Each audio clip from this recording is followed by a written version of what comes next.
Hello my soul family, कैसे हो आप सब। मेरी सभी सोल फैमिली को जय श्री राम, जय नीम करोली बाबा। आज मैं अपनी सोल फैमिली को बताऊंगी कि क्रियामाण कर्म क्या होता है।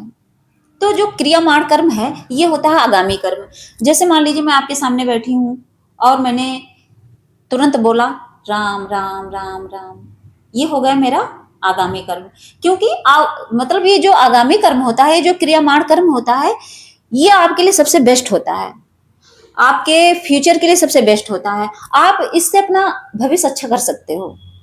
मान लीजिए आपके प्रारब्ध में, आपके संचित में कुछ भी लिखा हो, मान लीजिए मौत लिखी हो, दुख झेलना लिखा हो, लेकिन ये एक ऐसा कर्म है जिससे आप अपनी पूरी जो भविष्य है उसकी मतलब उसको सिक्योर कर सकते हो। मान के चलो, समझ लो भविष्य की एक नींव है, आप उसकी एक मजबूत नींव बना सकते हो इस कर्म से।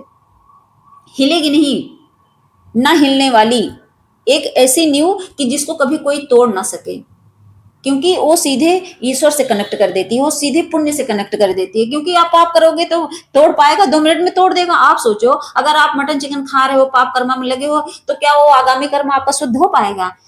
इसमें सबसे पहले इंसान को इस चीज की समझने की जरूरत है कि अगर आगामी कर्म हमें करने का मौका मिला है, क्रियामाण कर्म, तो इस क्रियामाण कर्म में हम ऐसा क्या ऐड करें कि जिससे हम आगे का अपना भविष्य एकदम सिक्योर कर लें, एकदम सुरक्षित कर लें, जिससे हमें दुख की मतलब समझ हो ही ना कि दुख है क्या। तो सबसे पहले देखिए, जो हाँ दुख की बात में मैं आपको एक बात बताऊंगी।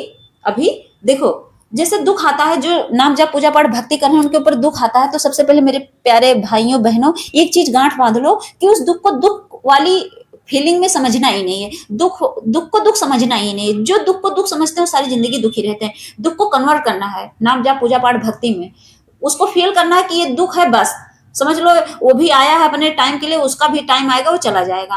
परमानेंट नहीं आया है, कोई चीज परमानेंट नहीं है। यहाँ जब जीना मरना भी परमानेंट नहीं हो तो दुख सुख है वो तो बदल जाता है। यहाँ कपड़े एक पहनो तो इंसान कुछ दिन में फट के उसको भी फेंकना पड़ता है, फट जाता है। तो दुख भी परमानेंट नहीं आता, इस चीज का विशेष ध्यान देना। तो मैं बताऊंगी अब आपको क्रियामाण कर्म। देखिए, क्रियामाण कर्म का मतलब ये है कि मान लीजिए 2 मिनट के लिए कि आप अभी क्या किए, अब आपके हाथ में ही है, आपके हाथ में है। जैसे आप गए और कहीं अच्छा सा कोई एक पेड़ लेके आए और उसको बैठा दिए, आम का पेड़ मान के चलिए, और बैठाए। थोड़े दिन बाद वो बड़ा हुआ, उसके बाद उसमें मीठे मीठे फल लगे, आम लगे, और आप उसको तोड़ रहे हो, उससे आपको सुकून मिल रहा है, खा रहे हो सुकून मिल रहा है, उससे लोग अचार बना रहे हैं, बहुत चीजें बनती हैं। तो उस आम का यूज कितनी चीज, चटनी बना के लोग खा रहे हैं। मतलब कुल मिला के कहने का मतलब, आपने एक आम का वो गुठली लगाया, उससे पेड़ बना, और उस आम के फल से आप कितनी चीजें उससे क्रिएट कर सकते हो।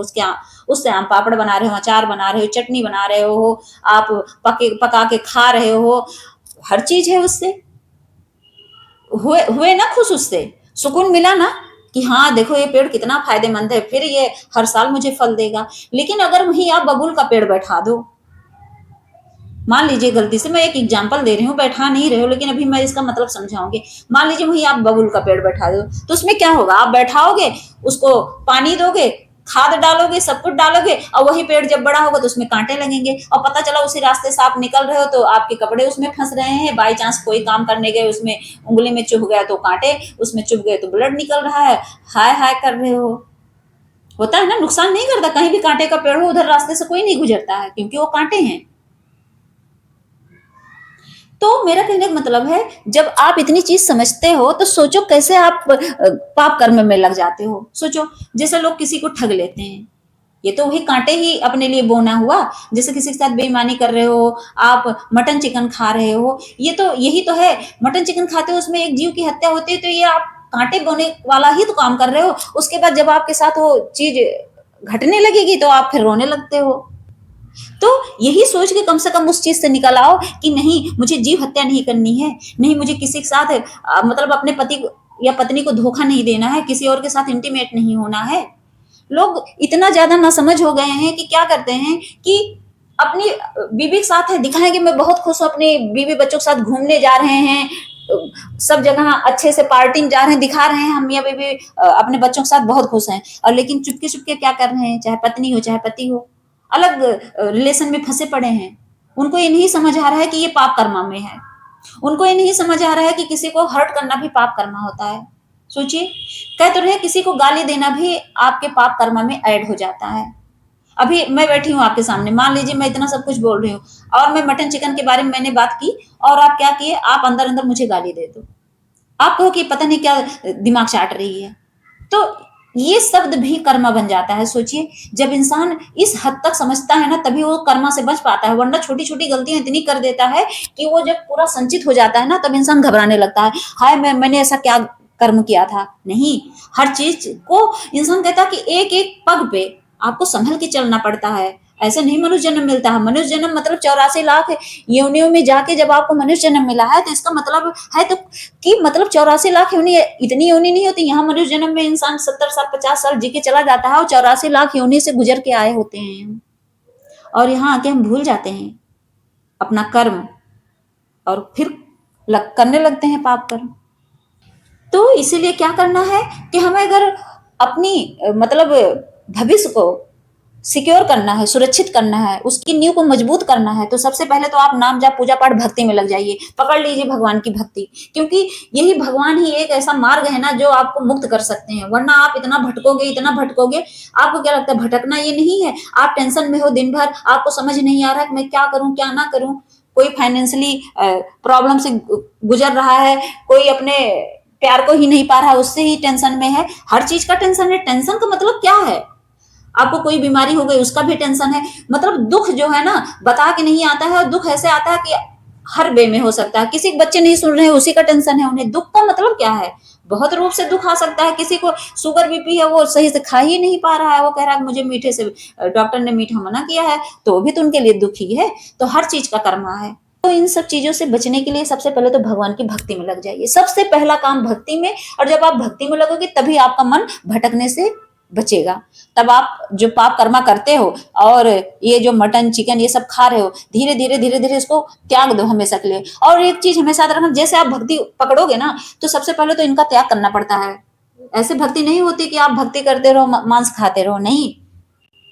सबसे पहला रूल है सात्विक बनना। जब आप सात्विक बनोगे तो समझ लो तभी आपका ये क्रिया मार्ग कर्म जो है सफल होगा। वरना तो कहते हैं क्रिया मार्ग कर्म में लोग खा रहे हैं, कर रहे हैं रेप, खा रहे हैं मटन चिकन। सोचिए, यहाँ तो ऐसे भी लोग लड़कियां छेड़ रहे हैं, उनको लगता है कोई कर्मा नहीं है, वो कहते हैं कि किसी लड़की को बोल दो हाय कैसी हो, तो उनको लगता है कि कर्मा है ही नहीं। लेकिन ये शब्द भी कर्मा में ऐड होता है। ये चीजें जब इंसान समझने लगता है तो कभी किसी को अपशब्द नहीं बोलता, सब सारी बहनों की इज्जत करना सीख जाता है। और लड़कियां भी कभी किसी लड़के से अटेंशन नहीं लेती हैं, ये भी है। बहुत लड़कियां अटेंशन ढूंढती रहती हैं कि मुझे ये भी पसंद करे वो भी पसंद करे। इन चीजों से निकलना पड़ेगा। मैं अपनी सभी बहनों से और भाइयों से रिक्वेस्ट करूंगी कि ये भी पाप कर्म में आता है, इसीलिए कभी किसी की ना अटेंशन लो और न दो। भगवान पे डिपेंड रहो और उन्हीं को सरेंडर करो कि हे प्रभु जो मेरे लिए बेस्ट होगा वो इंसान मेरे पास खुद आएगा, आपकी कृपा होगी तो चल के आएगा। लेकिन ऐसे नहीं कि आप खुद दौड़ते फिरो कि मुझे कौन मिलेगा कौन नहीं, ऐसे में आपका मन भटक जाएगा। और आप क्या करोगे, आप जब भटकोगे तो अपने लिए पाप कर्मा बनाओगे। तो ये बात हमेशा याद रखना कि ये जो क्रिया मार्ग कर्म है ये आपके हाथ में है, तो इसको अभी से इसी वक्त से सुरक्षित कर लीजिए और लग जाइए भक्ति में, अच्छे कर्मों में। जय श्री राम, जय नीम करोली बाबा।